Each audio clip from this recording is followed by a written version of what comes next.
Well, I want to say during the whole talk, what actually was sort of ringing in my head was a chant that we were using at some of the demonstrations when this war began, which was, "Not another war, we've heard this lie before. Not another war, we've heard this lie before." And that really is, I think this was a whole collection. We know this script inside and out. We know it backwards and forwards. Was there anything that was said tonight that was a shock or surprise to anyone listening? It's Obama saying in his style, but there's nothing different from what Bush said or what Clinton said, what Bush Sr. said. You could go back, and the same justifications used again and again for war and for why U.S. must be involved as a responsible thing to do, a justification of strategic interests, and yet those interests aren't really explained at all. I was listening to see if there would be one word that was mentioned even once. And I don't know if anyone here can tell me, what word did we not hear? Not one time, not one mention. Peace. Well, that's true. Didn't say peace either. But oil. Not one mention of oil was in this entire talk. The strategic interest was simply in peace and being responsible and all of that, but there was no mention of oil. Of course the U.S. isn't interested in the oil in Libya. It just happens to be the largest concentration of oil in Africa today. Far larger than Nigeria or Sudan or other oil exporting countries. Now, there was another word not mentioned actually until the last minute of the talk. One time, and I was sort of listening to hear if there'd be any mention of where Libya is. There's no mention of this really being the first war on this scale in Africa, really, since the halls of Montezuma and that Marine battle hymn. And yet, I think in the very end there was a mention of the Middle East and West Africa. I thought, okay, one mention there of Africa. So, in every sense, we've heard this lie before, for past and other wars. And the same excuse is being given today. All different descriptions of this wonderful coalition of the willing that now will be transformed from U.S. command to NATO command. Now, what on earth does that mean? Have we ever heard such doublespeak? Who's NATO? NATO is a U.S. commanded, equipped, staffed military command. Isn't that true? Is anyone here thinks NATO means anything else? So it's now going to switch from the U.S. to the U.S., right? What's that all about? Of course, the war in Afghanistan, that's not a U.S. war, that's a NATO war. This is how really wars are packaged and sold on the assumption that for those watching, they don't understand and they'll be taken in by this, by someone who is extremely persuasive and who was elected promising U.S. would be out of Iraq, still 50,000 troops, double that number of contractors, no end in sight, and actually a vast escalation in Afghanistan and an expanded war into Pakistan. Now, just some other points that would be important to take up. This promise that this will be a short war. It's only been going on 9 days so far, right? And wasn't that the promise There won't really be U.S. casualties. I think we've also heard that. And we could think back to Afghanistan, where in the initial bombing, there were no U.S. casualties. None. It was all fought from the sky, where you can create enormous destruction on the ground. And the idea that this devastation on the ground, that hundreds of cruise missiles fired on Libya is saving lives. Now that's the other doublespeak throughout the whole thing, that this bombing is necessary to save lives. And that without this bombing, there would be great massacres taking place. But of course, these bombings aren't killing anyone.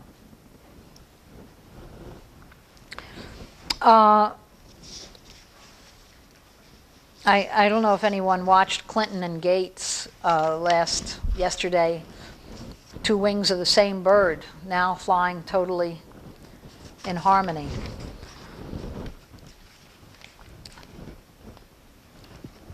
Now,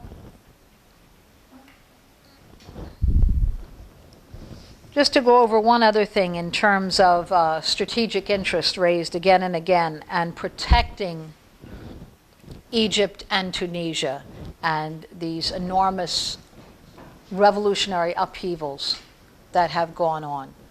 And this is what is a real rewrite of history, that at every step, the U.S. government is now trying to project itself as being involved and interested and having a stake in and wanting to protect and wanting to defend the enormous change that has come about in Egypt and Tunisia. And this is also a total and complete fraud. And the idea that this would protect democracy in Egypt and Tunisia, that's exactly what it is set about to do. I think everyone here, it's no surprise, knows who was the defender of the dictatorships in Egypt and Tunisia. And what happened as soon as the no-fly zone was voted, that very day, that very instant, was Saudi Arabia went into Bahrain. They got the message. The heaviest crackdown happened in Yemen. They got the message. And the military in Egypt and Tunisia is also getting the message. I want very much to raise and to encourage everyone here and to really think about it when it comes to programming, because it's not only analyzing the news and evaluating what's happening, but it's also discussing what we need to do here. And what we've seen in Cairo, what we've seen in Tunis, in terms of millions of people making real change, we need to, in every way, do that right here.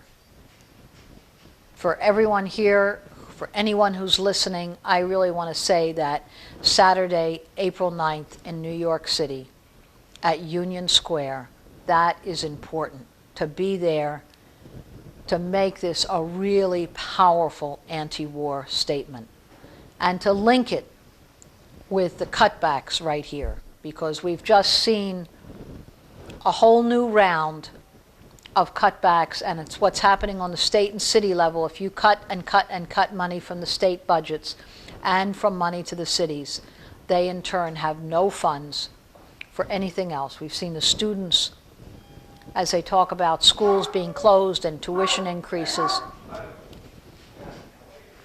So in that sense also, April 9 is very important. There's a dog agreeing with me in the background here. There was one other point I think we should take note of also in this talk, was the threat of Iran, while talking about who was important to protect and defend. It's also who they want to threaten new wars. And so in that sense, it's important to know exactly where Iran came up in the midst of this.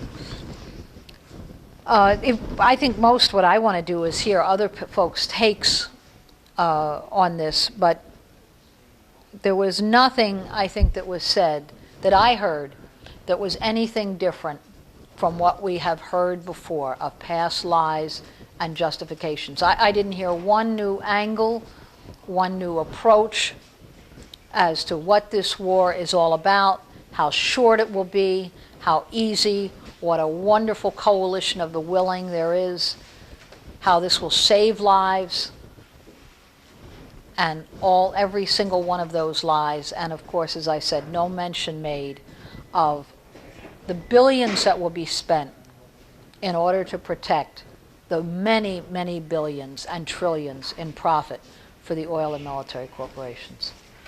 You know, I wanted to make a proposal that we relinquish our Q&A and have her talk more. Well, let's hear some questions. No. I want to hear some questions. I have one for right off is depleted uranium.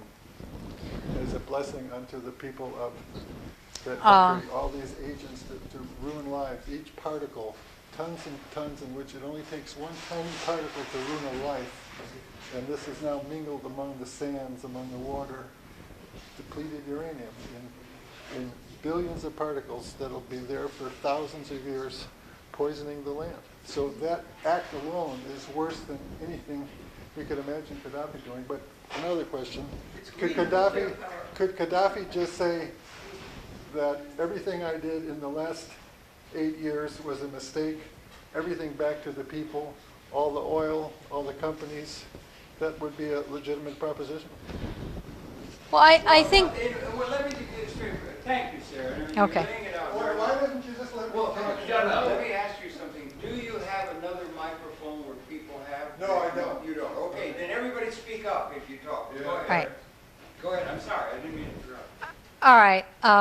Well, there were 2 points that Joe asked. First, on the depleted uranium weapons that are used. And we've seen the devastating impact of that, certainly in Iraq, where after the 1991 war, the Iraqi government measured it in an incredible increase in the rate of cancers, birth defects, and all manner of health problems. And one of the first things that happened in the U.S. invasion is they went in and completely destroyed the Ministry of Health where all those records were recorded. But even since then, a lot has come out on the birth defects for the children of U.S. soldiers.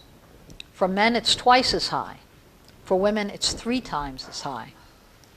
Those who served in Iraq in terms of children with birth defects. Rates of cancer and all sorts of other problems also extremely high.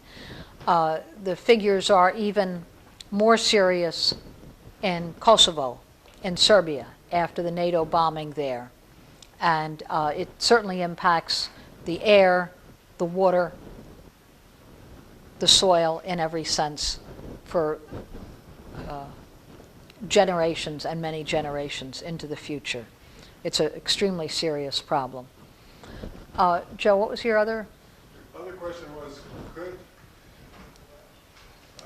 Muammar make a public offering in which he says that going along with U.S. plans for his economy, in retrospect, were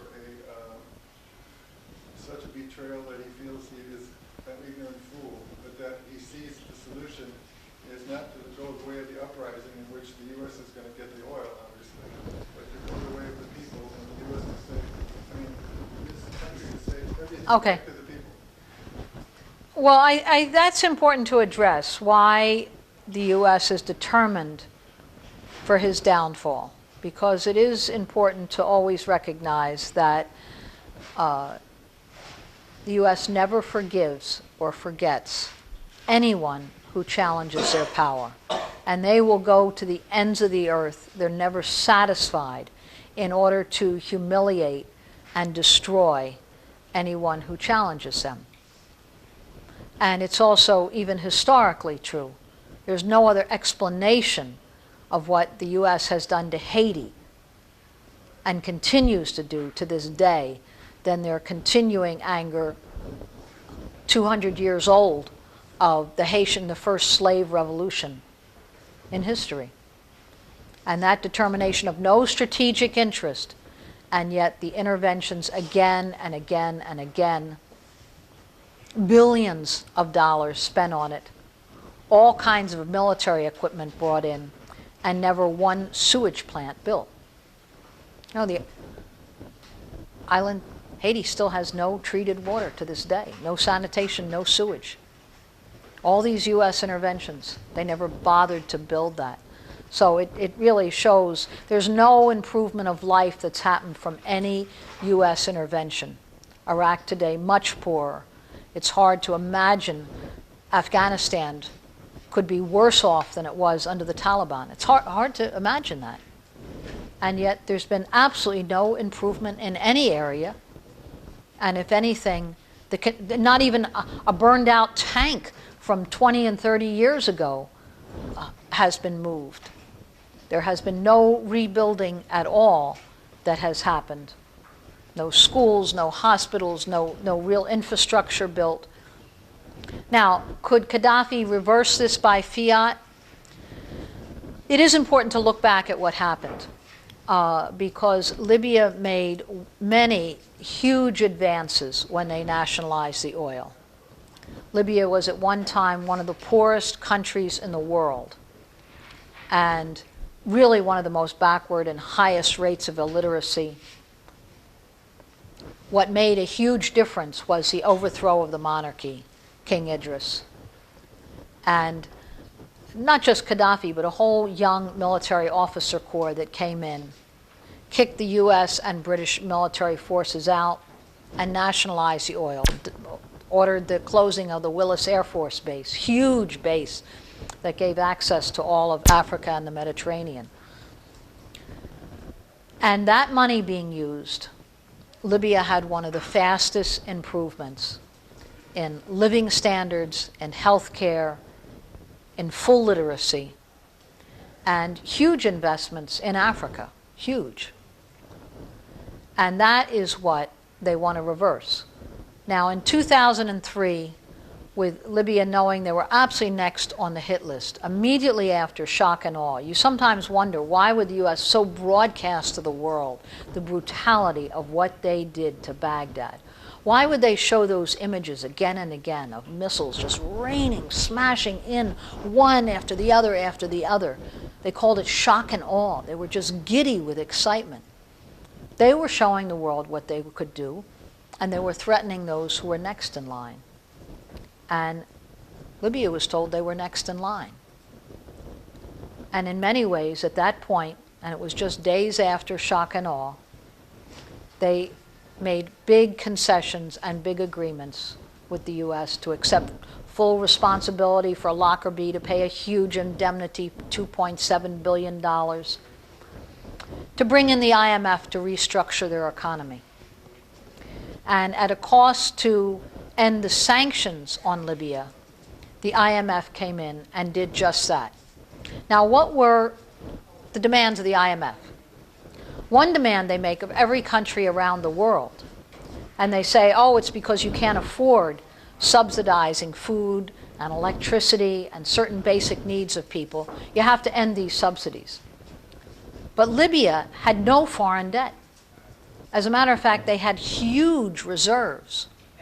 And yet the IMF demanded they end the subsidized food, electricity, fuel, cooking fuel, all of that ended at IMF demands. The subsidies came to $5 billion a year. At the time, Libya had $27 billion in cash reserves every year. So you could see this wasn't about saving money. It was really calculated to undercut the support of the government that the people felt. There were other things that were done. They demanded that Libya privatize whole parts of their economy. 360 corporations were scheduled for privatization, including a whole joint ownership plan for Libya's oil industry. Now, it's very important because these companies went from being both guaranteed jobs and pensions and health, privatization, huge layoffs. Libya was forced to open their economy to all kinds of imported goods flooding the economy, and that was further dislocation.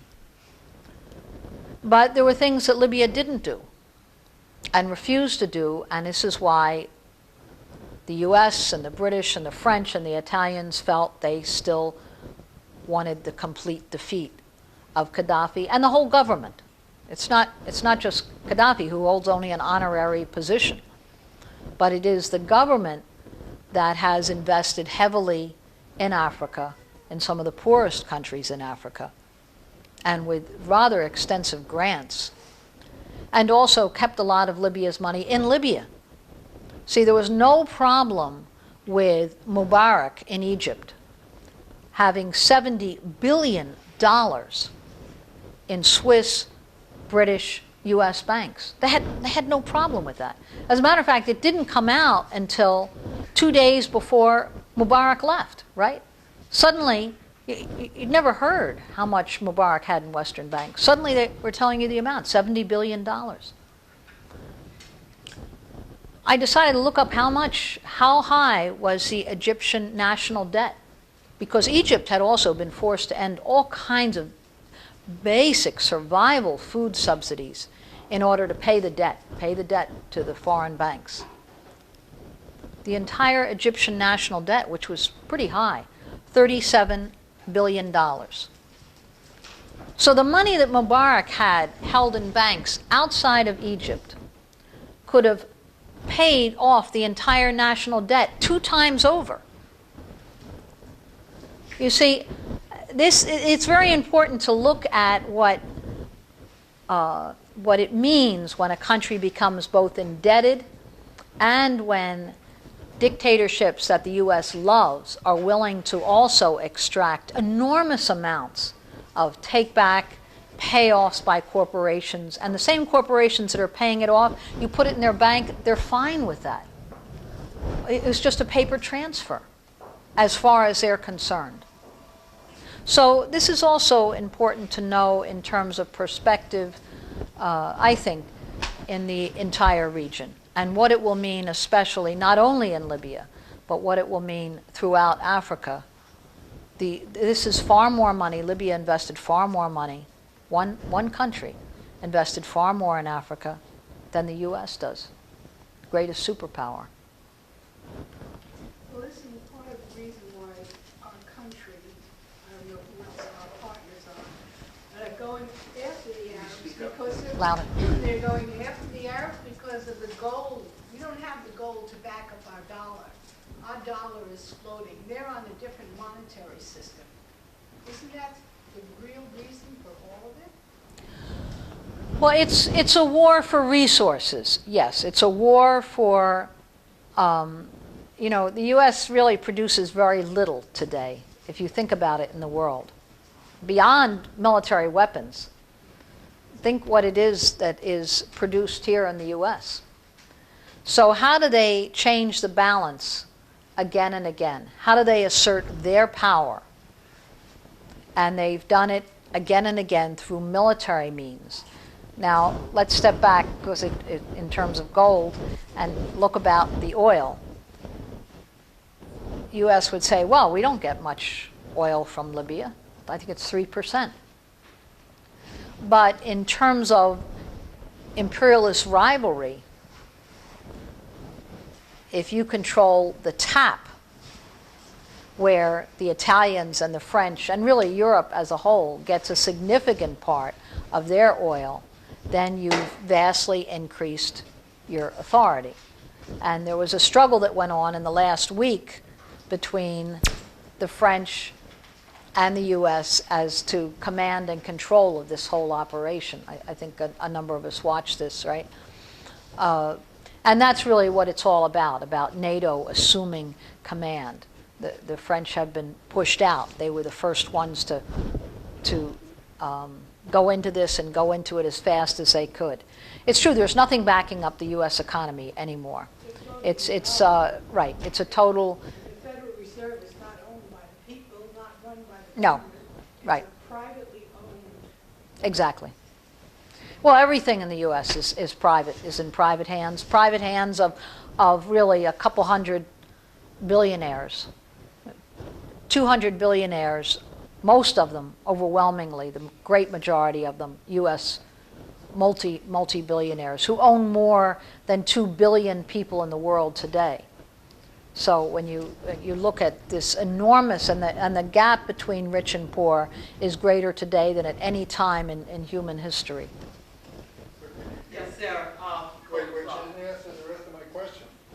And that is... Well, here's another question. No, but my question was, can you imagine at this stage, Gaddafi, let's say he hires you as his spokesperson, and you explain that it was a mistake since '03, and that the people can come back to it being for the people?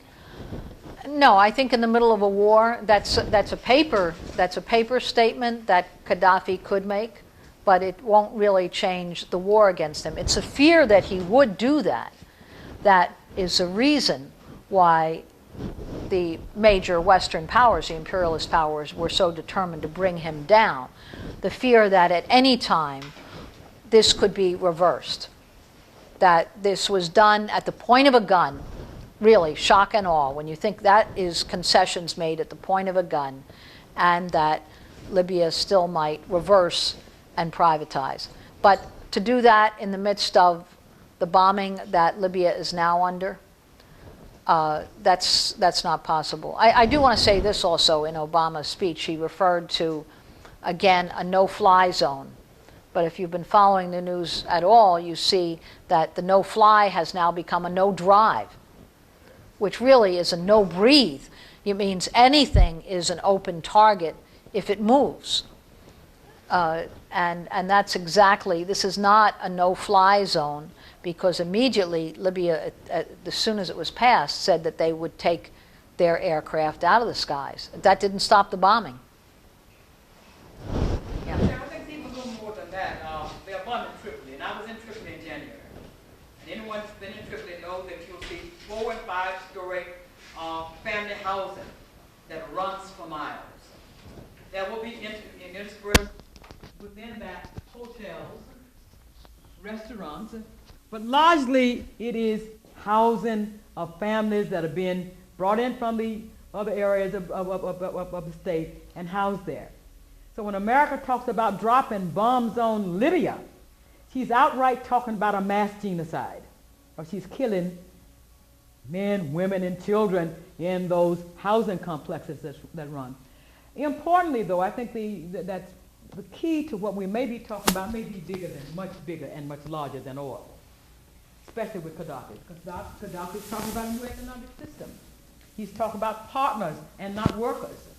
He's talking about people emerging from this age of capitalism where we are still servants to owners, servants to managers and management companies or whatever, and becoming owners themselves. That is a new way of thinking. So we begin to talk about partners and not workers. Now that might be all right if it was left in Libya. However, Gaddafi had Australia, Africans from Asia, all over Asia, who've been there many of the thousands of years. And Asia has more Africans than Africa does. Africans from Europe, Africans from the entire Western Hemisphere. We were all there in January for a conference on migrants. He called it Migrants in Europe, but it was about how do we take those tens of thousands of Africans who survived the Sahara Desert, who don't care to stop and get jobs in Libya, as many of them do, risk the Mediterranean and survive the Mediterranean and wind up in Europe in poverty, wind up in Europe in racist institutions, victims of police violence, wind up in Europe looking for housing that they don't get. Talking about how do you get that group of people resettled, that's one issue. How do you address that issue for Asia, Australia, and particularly how do you address the millions of prisoners of war, descendants of millions of prisoners of war that came into the Western world? Dealing with it through the other piece that Obama didn't mention, Africa itself, the African Union, and the quest for a United States of Africa, which is Gaddafi's biggest plan. How do you move Africa from the present nationalist state set up by Europe to a United States of Africa, independent? Because Africa has the mineral wealth, not just the oil, but Africa has just about every mineral resource it needs. Africa has trained technicians, and Africa has, in the African Union, where we'll move to a point where with the African Union, we are the sixth region, we Africans in the West are were first the sixth region of Africa, now we're the sixth, seventh, and eighth region of Africa, meaning North America, sixth region, South America, seventh region, and the islands of the Caribbean, eighth region. That kind of organizing had to be frightening to France. Which has had regularly riots and uproars about this and that around the many migrants there. It has to be frightening to the United States that its citizens may be organizing again since the 1960s. Because, you know, they've really punished us good here, because we have to talk about what's happening at home. Because this home war, where this week Governor Cuomo and representatives from the state legislature are talking about how do we protect the industries for upstate New York? Those industries that have tens upon tens of thousands of black and brown slaves. So we have to talk about all of this, because that's what's emerging. Gaddafi was wise in moving out, and I thank God he moved out in time and that I was present for that, because that will not die. We will continue to organize in the Western Hemisphere. We will organize Europe, and we will organize Asia and Australia. But that is, I think, the bigger part of this picture is the fear of the new economic system, the Green Book, the Islamic movement that is moving all across Asia and Africa into the Western Hemisphere, and that has got to be a greater fear than the oil of Libya.